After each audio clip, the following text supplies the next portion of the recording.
So, the question was, Christian monotheism. We said you can't serve two masters, but Christ says, give to Caesar what belongs to Caesar, and to God what belongs to God.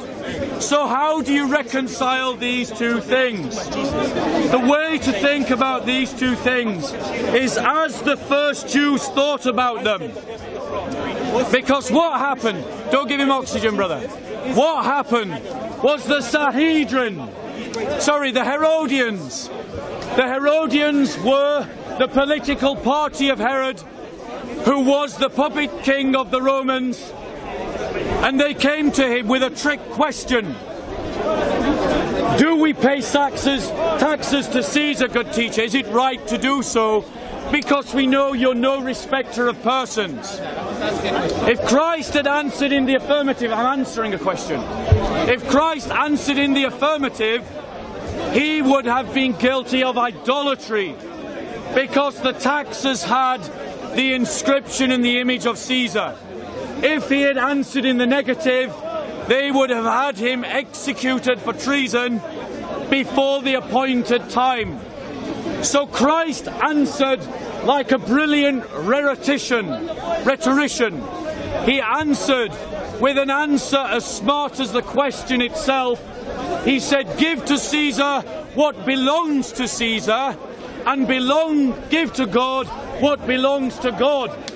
In the eyes and the minds of the Jews of the first century, their mind would have gone back to the Old Testament and Psalms, which reads this. I'm answering a question, please wait.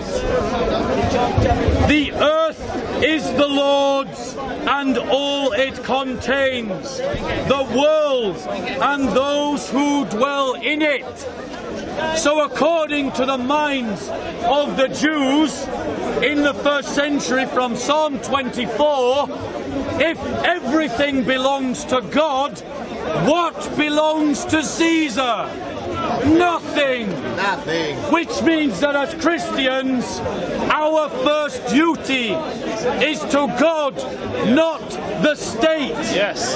This is why, as Christians, if the state passes a law like the caliphates do of Islam that contradicts the Christian faith, we must ignore the law. Amen. We must be breakers of the law. We must be usurpers of the state. We must be rebels, whether that be the communists, whether that be the Nazis, whether that be the caliphates.